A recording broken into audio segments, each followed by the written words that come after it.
estas radiopacidades, o es como si a partir de los cilios salieran estas radiopacidades en forma de alas, como estamos viendo aquí, ¿no? Entonces, la típica imagen en alas de mariposa, que se puede presentar en patologías cardíacas descompensadas, como el edema agudo de pulmón cardiogénico, o también se presenta en el distrés respiratorio. Para poder diferenciar esto, solo tenemos que descartar que el paciente no tenga algún tipo de insuficiencia cardíaca. Tomográficamente tenemos diferentes patrones, tanto alveolar, el patrón alveolar en la tomografía se ve así blanquito, como aquí, ¿no? No hay mucho patrón alveolar, pero sí hay más patrón en vidrio esmerilado. El vidrio esmerilado es esta radiopacidad que no es tan blanca como el alveolar, sino es como, su nombre lo indica, es como si agarráramos un vidrio y lo empañáramos, y es así, un blanco tenue, ¿no? Como estamos viendo aquí en esta tomografía. Y ese es un dato importante que nos ayuda a diferenciar una neumonía típica de una atípica, por ejemplo. Este patrón intersticial, diré, en vidrio esmerilado, es característico de patologías intersticiales, como neumonías atípicas. Las neumonías atípicas, que ya más adelante lo vamos a ver, se diferencian de las típicas porque una bacteria típica, o sea, común, va a afectar directamente al alvéolo, en donde se va a producir la reacción de sustancias químicas inflamatorias que se produce adentro, lo que le va a dar esa típica imagen, ¿no? De blanco, el patrón alveolar. En cambio, todo lo que está alrededor de los alvéolos es intersticio, parénquima pulmonar. Y hay ciertas bacterias o ciertos gérmenes, como también los virus, el virus del COVID, la influenza, que no han atacado tanto al alveolo, sino que se han ido a inflamar el parénquima pulmonar como tal, y por lo que se veían las tomografías así, ¿no? Patrones en vidrio deslustrado, vidrio esmerilado, que son blanco tenue y es característico de toda patología intersticial. No solamente las neumonías atípicas, también el edema agudo de pulmón nos da esta característica de congestión intersticial y también nos da algunas patologías inmunológicas. Entonces, en el síndrome respiratorio podemos encontrar muchas veces la mezcla de estas dos entidades, ¿no? Tanto patrón alveolar, broncograma aéreo y vidrio esmerilado.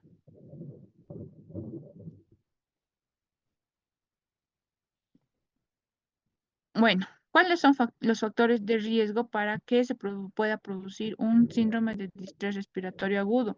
La principal causa es la neumonía, tanto típica, atípica, la neumonía, ya sea neumonía adquirida en la comunidad, intrahospitalaria y demás.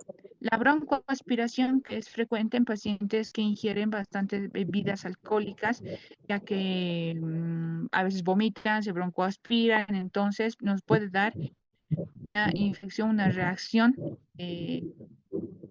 grave a nivel pulmonar y alveolar que puede llevarnos a un distrés respiratorio agudo. El trauma también, apaguen sus micrófonos, por favor. El trauma, la contusión pulmonar, golpes de impacto a nivel del tórax que pueda provocar pequeños sangrados a nivel pulmonar o tal vez grandes sangrados, lo que ocasione fuga de sangre hacia los alvéolos, hacia el intersticio, puede nos puede dar origen a un distrés respiratorio según su magnitud.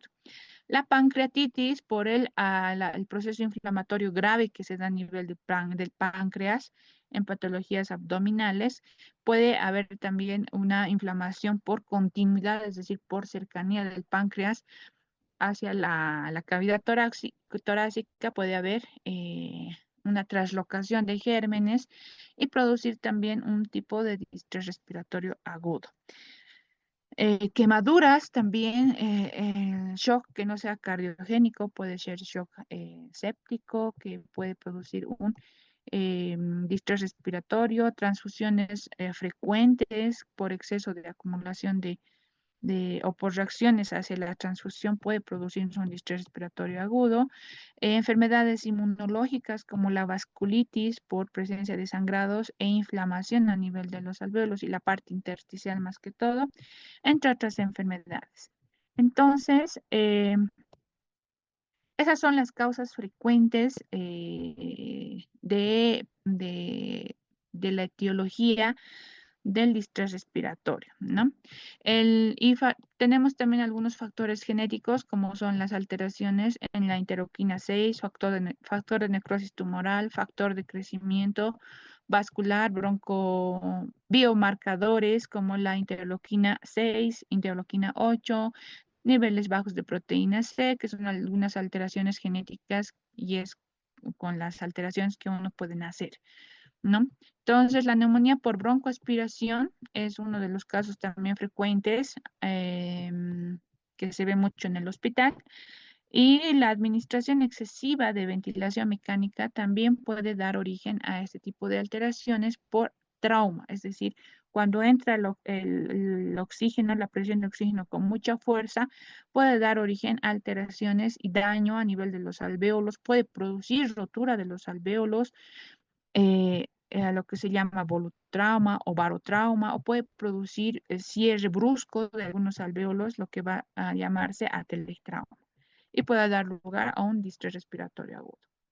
Estas causas de distrés respiratorio agudo las tienen en su libro, en el libro de Álvarez, y igual, aquí en este cuadro menciona todo lo que ya hemos mencionado. La causa principal siempre va a ser la neumonía o la neumonía aspirativa o la aspiración broncopulmonar. Y las otras causas que también ya hemos mencionado. Fisiopatológicamente, bueno, fisiopatológicamente tenemos tres fases por las que se puede producir un distrés respiratorio agudo, por las que pasa el distrés respiratorio agudo.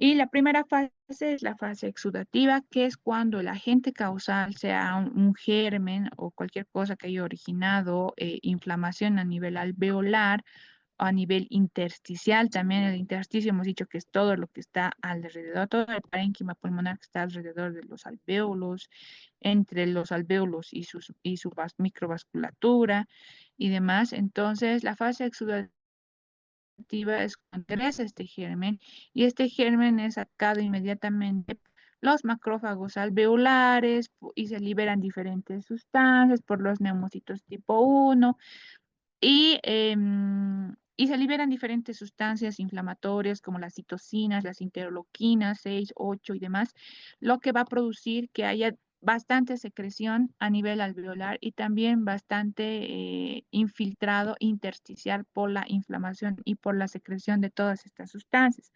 Esa es la fase exudativa.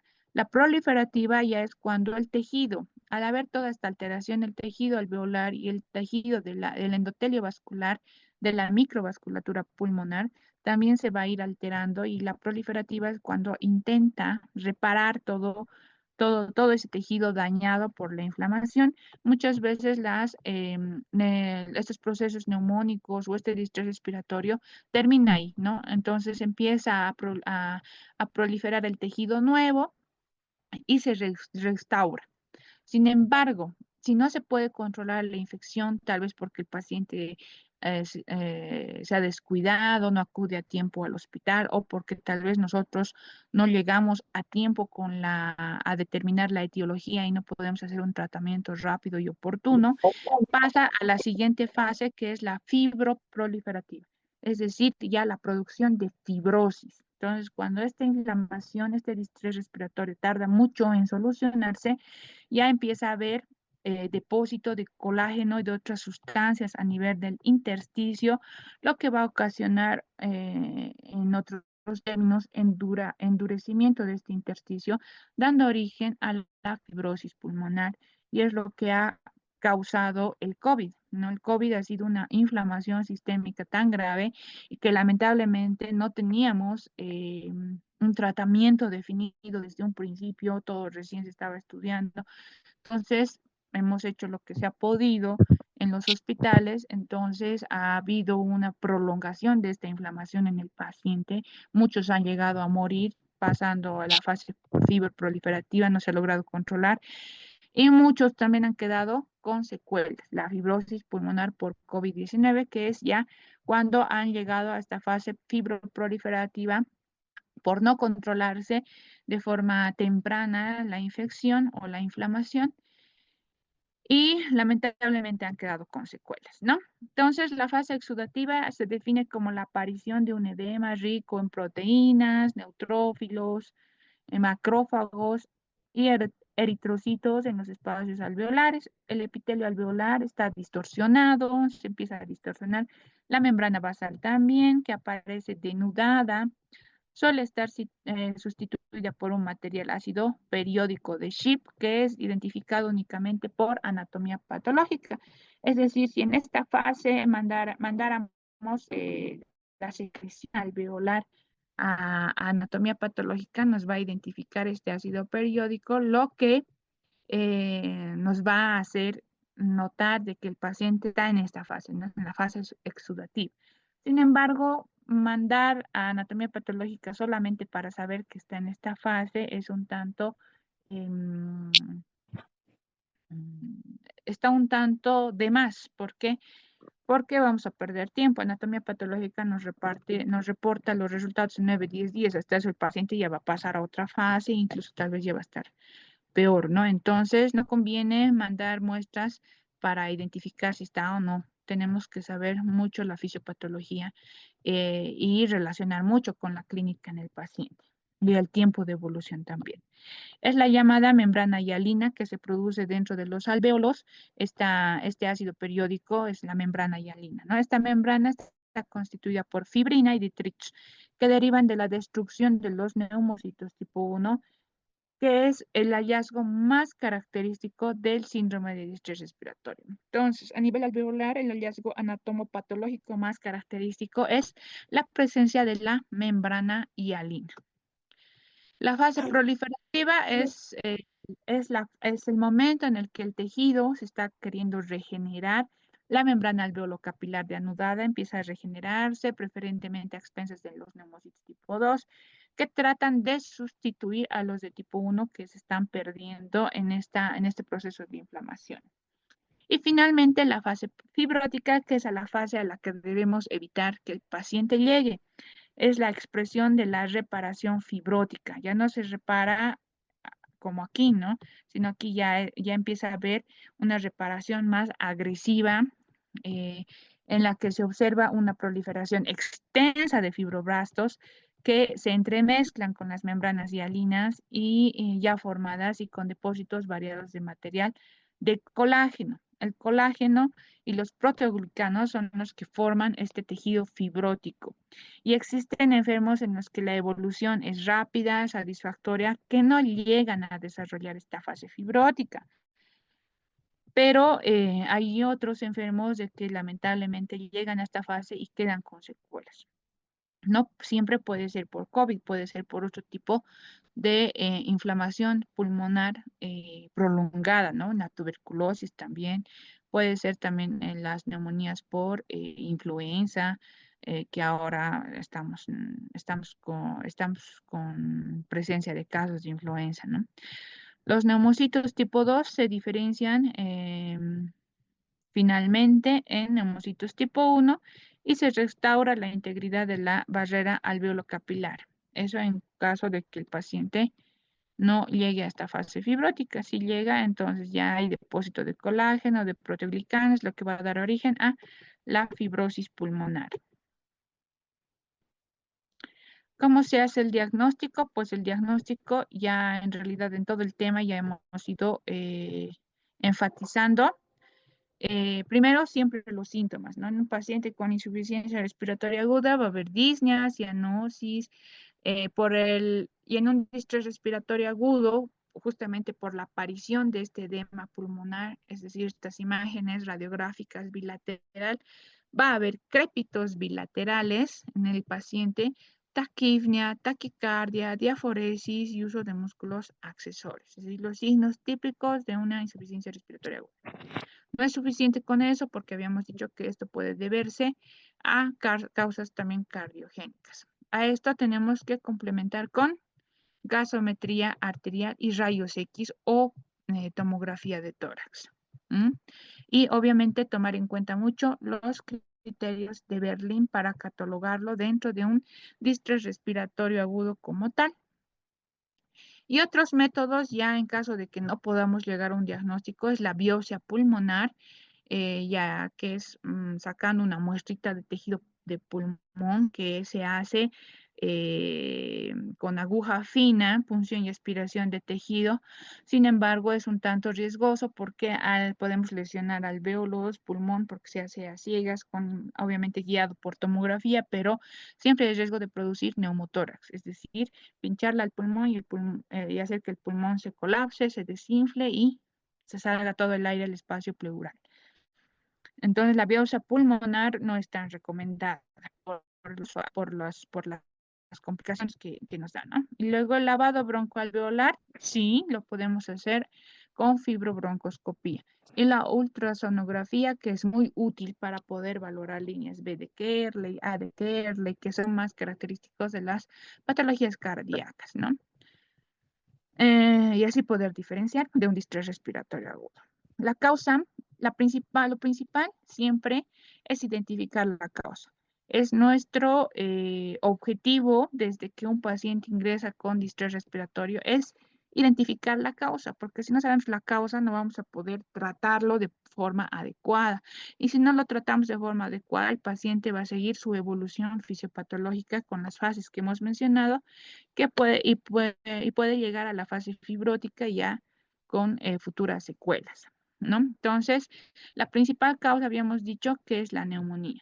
Y para identificar esta causa tenemos que realizar una buena historia clínica. Como en cualquier patología, la historia clínica es muy importante y la profundización, la enfatización en cada detalle de la historia clínica nos lleva siempre al diagnóstico. Al que tenemos que realizar un buen examen físico y obviamente pedir exámenes complementarios ya más o menos orientados a ciertas causas que con las que podría estar intercurriendo nuestro paciente. Como principal causa tenemos la neumonía y la neumonía puede estar originada por bacterias, tanto típicas, atípicas, gram negativos, gram positivos. Puede estar originado también por virus, como en el caso del COVID, el virus de la influenza, que son los virus más agresivos, más que todo el COVID, porque hasta ahora no hay un tratamiento así que sea 100% eficaz. Y para la influenza sí tenemos un antiviral, ¿no? Los celtamivires. También puede estar causado por hongos, el Pneumocystis jirovesi, que es un hongo oportunista característico de pacientes em, inmunocomprometidos, ¿no? Pacientes oncológicos, pacientes con VIH principalmente. Toxoplasma gondii, también el Aspergillus fumigatus. El Aspergillus es un hongo oportunista, todos los hongos son oportunistas, ¿no? Pero el Aspergillus es un hongo de muy, muy difícil eliminación, muy difícil control. Y lamentablemente no tenemos mucho acceso a su tratamiento, ya que el tratamiento es de muy alto costo, que ningún seguro lo cubre. Y lamentablemente con nuestra economía, algunos pacientes no pueden adquirirlo. Por lo tanto, este hongo se vuelve de muy, muy difícil control o de muy difícil tratamiento. Bueno, vamos a volver a mencionar la parte imagenológica, que es otra parte del diagnóstico de distrés respiratorio agudo o de insuficiencia respiratoria aguda, y del distrés respiratorio agudo, que siempre o en la mayoría de los pacientes se presenta con imágenes bilaterales, ¿no? Neumonías o imágenes radiopacas bilaterales en alas de mariposa, como en este caso puede ser más de predominio de un lado, por ejemplo, del lado derecho, y menos de otro lado.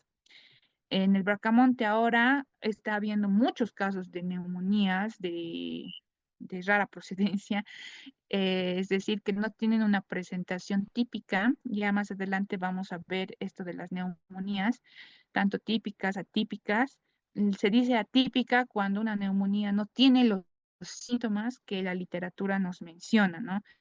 O síntomas que todos los pacientes con neumonía tienen, no se presentan de maneras diferentes. Entonces, en Bracamonte esta temporada está habiendo bastantes neumonías que son muy raras, de difícil diagnóstico, con escasos síntomas, con imágenes parecidas a estas, que las estamos catalogando en este grupo y por la forma de presentación, pues estamos nomás atribuyendo a la posible etiología de influenza. Como está viendo bastantes casos, entonces lo más probable es que sea influenza. Sin embargo, tenemos estudios complementarios para demostrar eso, pero no son tan confiables porque a veces no detectan de forma adecuada. De todas maneras, son neumonías o sea, son neumonías diferentes, ¿no? Entonces, esta época, todos los que van a ir a práctica, cuídense porque el hospital está contaminado. Y estamos viendo muchos de estos casos. Tomográficamente, igual, ¿no? Se presenta, puede ser más de predominio de un lado, podemos tener diferentes patrones, como aquí patrón alveolar con broncograma aéreo. ¿Qué es el broncograma aéreo? Son estas imágenes de los bronquios que están al medio de toda esta condensación hipodensa o hiperdensa, perdón, esta condensación que es de color blanco, ¿no? No es más que el patrón alveolar con su broncograma aéreo. Igual aquí tenemos patrón alveolar con broncograma aéreo y en este paciente también tenemos otro tipo de patrón. Aparte del daño alveolar, también hay daño intersticial y es representado por este infiltrado en vidrio esmerilado. ¿No? Patrón en vidrio esmerilado. Aquí también tenemos más patrón en vidrio esmerilado. Este vidrio esmerilado se diferencia del alveolar porque el esmerilado es un poco más tenue. Tenemos que hacer diagnósticos diferenciales con otras patologías como cualquier patología que no cumpla los criterios de Berlín, es decir, patologías cardíacas, el edema agudo de pulmón principalmente de origen cardiogénico, ¿no? Tenemos que también descartar en este grupo a las patologías respiratorias que tengan más tiempo de evolución, ¿no? Mayores a una semana. Y otro grupo de enfermedades que más adelante igual lo vamos a ver, que es la neumonía intersticial aguda, que ya son de tipo inmunológico la mayoría de las veces, y otras veces llegan a ser idiopáticas, es decir, sin origen aparente.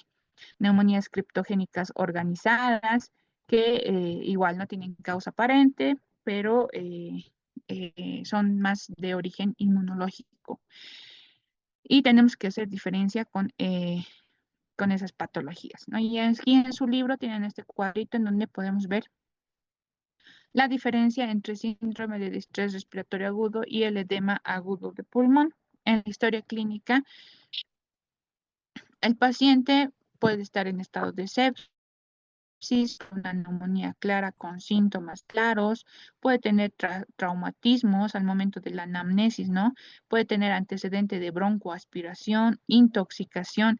En cambio, en el edema agudo de pulmón cardiogénico, el paciente va a tener un antecedente de patología cardíaca ya de larga evolución, algún tipo de valvulopatía, algún tipo de cardiopatía isquémica, va a tener ortopnea, que es un síntoma característico de la insuficiencia cardíaca, que no es más que la disnea al decúbito, ¿no? Los pacientes cardíacos tienen disnea, sí, pero tienen disnea por congestión y esa disnea no les deja ponerse en decúbito, sienten que se ahogan en decúbito, porque estos pacientes siempre tratan de estar sentados o en semifobles. ¿No? La ortopnea es un síntoma claro de insuficiencia cardíaca. La disnea paroxística nocturna y la disnea de esfuerzo, que son igual síntomas que nos orientan a patologías cardíacas. A la exploración física vamos a ver que los pacientes con insuficiencia respiratoria van a tener tercer ruido, van a tener ingurgitación yugular al examen físico, hepatomegalia, vamos a poder palpar su hepatomegalia, estertores crepitantes pulmonares, edema de miembros inferiores, frialdad de miembros, todo eso a la exploración física. En cambio, en un síndrome de distrés respiratorio no va a haber nada de eso. ¿No? En exámenes de laboratorio, un laboratorio que sirve de mucha ayuda es la proteína natriurética cerebral o plasmática, el péptido natriurético. plasmático, ¿no? Este péptido nos ayuda a distinguir una patología pulmonar de una patología cardíaca. ¿Cómo? Si el paciente está descompensado cardiológicamente, este péptido en la sangre va a salir más de 500 picogramos ml. En cambio, si el paciente no tiene datos de insuficiencia respiratoria compensada, nos va a salir menos de 100 picogramos ml. Lamentablemente, este laboratorio no es tan accesible a la comunidad, ¿no? No lo tenemos en el hospital, sí lo hacen algunos laboratorios de forma particular. La radiografía de tórax nos va a ayudar también algunos datos, como en un distrito respiratorio va a haber infiltrados alveolares, hemos dicho unas patrón alveolar como tal, ¿no? Lesiones bien radiopacas. En parches, pueden ser periféricos, puede también tener, ese parcheado se refiere al vidrio esmerilado, ausencia de signos de congestión venosa, pulmonar o de cardiomegalia. Si tenemos en la radiografía un índice cardiotorácico elevado, entonces tendremos que pensar nomás en una insuficiencia cardíaca. En cambio, en la insuficiencia cardíaca va a haber un cardiomegalia, tiene que ver las líneas B de Kerley, que no se ven con frecuencia en la radiografía, tal vez en una ecografía en ultrasonido lo podemos ver con más claridad. Puede haber derrame pleural, que generalmente es bilateral, signos de congestión venosa pulmonar, es decir, aumento de la arteria pulmonar, imaginológicamente, ¿no? Edema intersticial de predominio central, dilatación de cavidades cardíacas.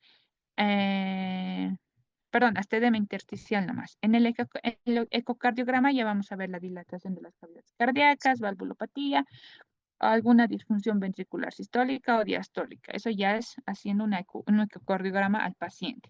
En cambio, en un distrés respiratorio neto, no va a haber estas alteraciones, ¿no? Ni crecimiento de las cavidades y la función ventricular va a estar normal. En cuanto al tratamiento, es importante para determinar un tratamiento definitivo, lo importante es definir la causa, tratar de llegar a la causa lo más pronto posible para que podamos hacer un tratamiento adecuado, dirigido lo más antes posible y evitar que los pacientes lleguen a la fase fibroproliferativa. Y bueno, lo principal es mantenerlo al paciente vivo, ¿no? ¿Y cómo vamos a mantener al paciente vivo? Tratando de compensar todo lo que está descompensado. El paciente tiene falta de aire, pues le daremos oxígeno, administraremos la cantidad de litros de oxígeno según lo requiere el paciente y según la cantidad también pondremos diferentes dispositivos, como por ejemplo la cánula nasal, que son esas mangueritas para la nariz nada más, que es para administración de oxígeno a bajo flujo, es decir, pacientes que requieren poca cantidad de oxígeno y solamente se puede administrar hasta los 5 litros como máximo. Si el paciente, a pesar de los 5 litros, no satura bien, entonces tendremos que aumentarle más, pero ya no se puede utilizar las cánulas porque las cánulas no dejan pasar más presiones de oxígeno. Entonces, para ello tendríamos que cambiarle a las cámaras o a las mascarillas faciales, ¿no? En las mascarillas se puede usar hasta los 10 litros por minuto de oxígeno. Si mi paciente requeriría más, que ya tendría que estar para terapia ese paciente, ya podríamos usar otro tipo de elementos como las cánulas de alto flujo, que son como las cánulas nasales, pero más gruesas, que permiten el paso de más cantidad de oxígeno por arriba de 10. Y si el paciente a pesar de eso no responde, pues ya es indicación de terapia intensiva y en esos casos también va a tener la gasometría alterada con un distrés respiratorio severo. Entonces, de acuerdo a la causa, si es traumatológico, si es infeccioso, tenemos que apresurarnos en encontrar la causa para poder hacer el tratamiento, ¿no? También tenemos que hidratarlo al paciente porque a veces con la fiebre, si es que es la causa infecciosa, va a tener fiebre, se va a deshidratar, entonces tenemos que administrar líquidos, tratar de fortalecer el sistema inmunológico con vitaminas, omega 3 y necesitamos vigilarlo muy estrechamente, el control de signos vitales cada momento.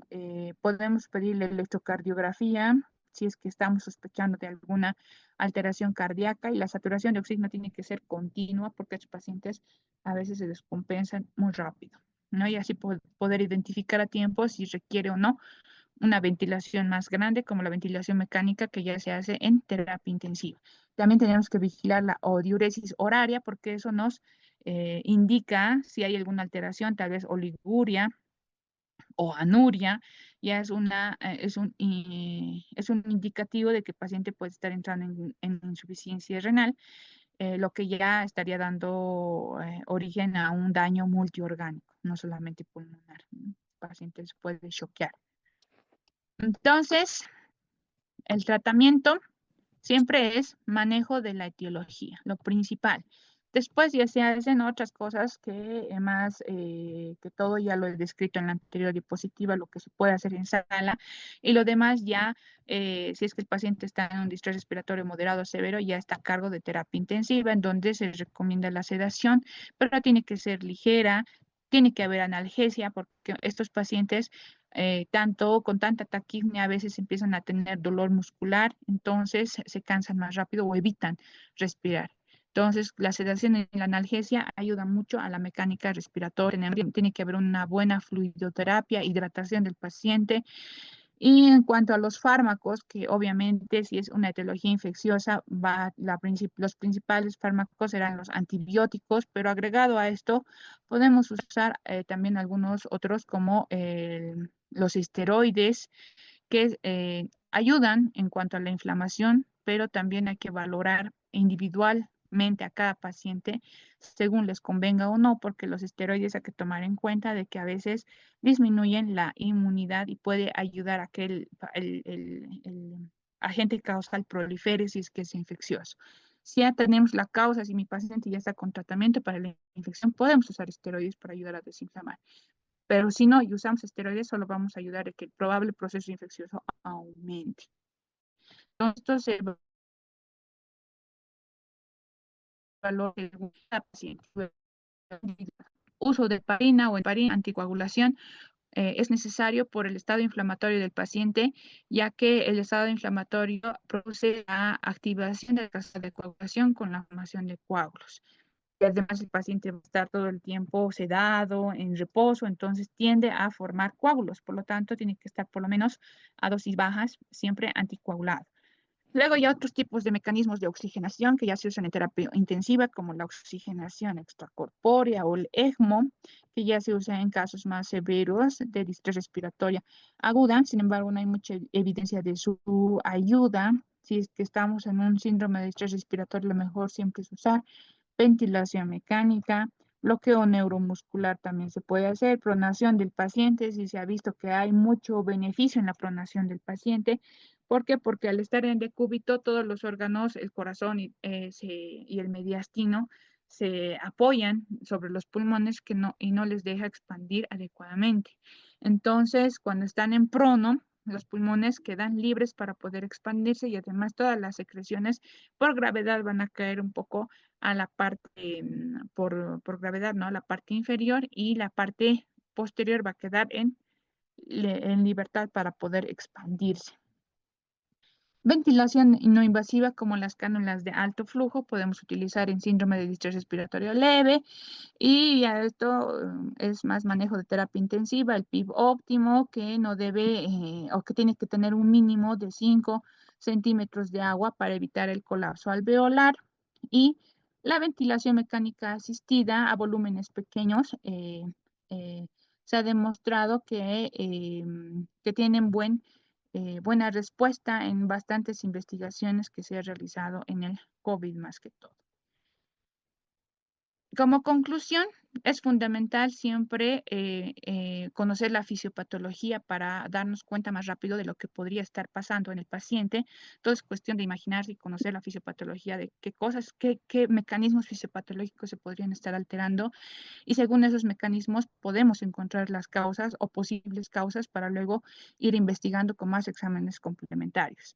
Existen tratamientos efectivos como la ventilación mecánica, con parámetros protectores y la pronación también que se ha demostrado. Y no existe beneficio claro en el tratamiento con óxido nítrico, esteroides o estatinas. Sin embargo, se puede usar más que todos los esteroides como antiinflamatorio potente, pero siempre tiene que ser individualizado, como les decía, ¿no? Valorando siempre riesgo-beneficio. No sé si tienen alguna pregunta.